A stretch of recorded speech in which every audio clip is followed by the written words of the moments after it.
असेल आणि उद्धव बाळासाहेब ठाकरे यांची शिवसेना असेल ही एकत्रितरित्या मोर्चा काढण्याची शक्यता आहे आणि त्या अनुषंगाने त्यांची चर्चा देखील सुरू आहे। याचाच एक पहिला टप्पा म्हणून आपण पाहतोय संजय राऊतांना ट्विट केलं आणि दोन्ही ठाकरे एकत्रित येत एक भव्य मोर्चा निघेल अशा पद्धतीचं त्यांना सुतवाच केलेले आहे। त्यानंतर संदीप देशपांडे यांना मात्र म्हणताना असं म्हटलेलं आहे की 5 तारखेच्या मोर्चामध्ये हे एकत्र असतील। तर दुसरीकडे उद्धव ठाकरे यांना मात्र हिंदी भाषेविरोधी जी सध्या समिती स्थापन करण्यात आलेली आहे त्या समितीनं 7 तारखेला मोर्चा घोषित केला आणि त्या मोर्चाला पाठिंबा दिलेला आहे। काँग्रेसने देखील त्या मोर्चाला पाठिंबा दिलेला आहे। त्यामुळे आता 7 तारखेच्या मोर्चात एकत्र येत आहेत की 5 तारखेच्या मोर्चात एकत्र येत आहेत हे पाहणं महत्त्वाचं राहणार आहे। आता या संदर्भामध्ये कदाचित काही वेळा संजय राऊत देखील बोलू शकतात, मात्र उद्धव बाळासाहेब ठाकरे आणि मनसे नेते राज ठाकरे हे आता एकत्रित येणार यावर आता कुठेतरी शिक्कामोर्तब झालेलं आहे। ही पहिल्यांदाच आतापर्यंतच्या मागच्या काही दिवसातली घटना असेल जिथं आता दोन्ही पक्षाकडून एक पुढाकार एक पाऊल पुढे टाकताना आपल्याला पाहायला मिळत आहेत आणि एकत्रितरित्या कुठेतरी मोर्चामध्ये सहभागी होण्यासंदर्भामध्ये आता सुतवाच होताना पाहायला मिळत आहेत। आता हे पाहणं महत्त्वाचं राहणार आहे की 5 तारखेला की 7 तारखेला हे एकत्र येत आहेत, कारण मराठीचा मागच्या काही दिवसांपासून मराठीच्या मुद्द्यावर मनसे मोठ्या प्रमाणामध्ये लढा उभा करू पाहते आणि उद्धव बाळासाहेब ठाकरे यांना देखील त्याला पाठिंबा दिलेला आहे। त्यामुळे 5 तारखेचा किंवा 7 तारखेचा मोर्चा हा भव्य दिव्य मोर्चा काढण्यावर या दोन्ही पक्षांचा भर असेल आणि आता ही तारीख नेमकी कोणती फिक्स होते हे देखील पाहणं महत्त्वाचं राहणार आहे। कदाचित आज दिवसभरामध्ये याबद्दल देखील स्पष्टता येताना आपल्याला पाहायला मिळेल।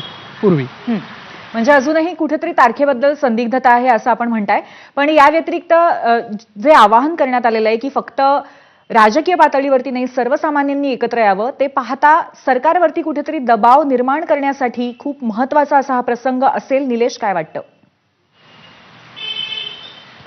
मुंबईमध्ये या दोन महत्त्वाच्या पक्षांची ताकद जर पाहिली तर ही खूप मोठी ताकद आहे आणि हा मोर्चा त्यामुळे भव्य दिव्य होऊ शकतो। यासोबतच जर सर्वपक्षीय मोर्चा म्हणजे विरोधी पक्षातले अनेक पक्ष जे आहेत ते कुठेतरी पाठिंबा देतील अशी शक्यता सध्या तरी वर्तवण्यात येते। त्यामध्ये काँग्रेसने ऑलरेडी पाठिंबा दिलेला आहे, त्यामुळे हा मोर्चा नक्कीच मोठा भव्य दिव्य मोर्चा असेल अशा पद्धतीची शक्यता आहे आणि त्यामुळे सरकारवर मोठ्या प्रमाणात दबाव येईल। मुळातच अधिवेशन चालू आहे, अधिवेशनाच्या कालावधीमध्ये सरकारला याच मुद्द्यावरून घेरण्याचा प्रयत्न विरोधकांचा असणार आहे। त्यामुळे ऑलरेडी मोठ्या प्रमाणामध्ये सरकार विरोधात रान तापताना आपल्याला दिसेल आणि त्यातच या मोर्चाची भर पडल्यानंतर आणखी मोठ्या प्रमाणामध्ये सरकारवर दबाव येईल। त्यामुळे सरकार आता या दबावाखाली येऊन निर्णय घेत आहे की सरकार आपला निर्णय तसाच दामटून पुढे नेत आहे हे देखील पाहणं महत्त्वाचं राहील। पूर्वी निलेश, त्याचबरोबर गेल्या काही वर्षांपासून तसा थोडाफार बाजूला पडलेला मराठी माणसाचा आणि मराठी अस्मितेचा आणि मराठी भाषेचा हा मुद्दा पुन्हा एकदा राजकीय वळण घेतोय आणि या निमित्ताने पुन्हा एकदा प्रतलावरती येतोय असं वाटतंय का?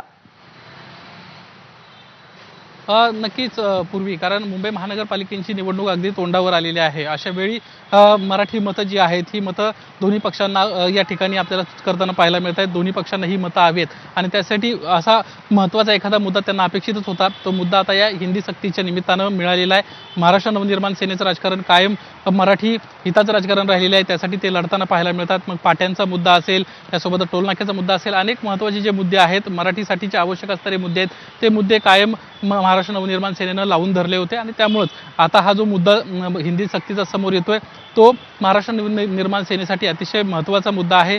उद्धव बाळासाहेब ठाकरे यांच्या पक्षानं देखील या मुद्द्याला हात घालत आता या संदर्भामध्ये सरकार विरोधामध्ये रान तापवण्याचा प्रयत्न सुरू केलेला आहे आणि संजय राऊत या निमित्तानं त्यांनी केलेलं ट्विट हे अतिशय महत्त्वाचं राहणार आहे, कारण संजय राऊत सातत्याने या विषयावर बोलतायत आणि दोन्ही ठाकरे एकत्र येण्यासंदर्भामध्ये सुतवाच देखील त्यांच्याच वतीनं होताना आपल्याला पाहायला मिळत होते। त्यामुळे दोन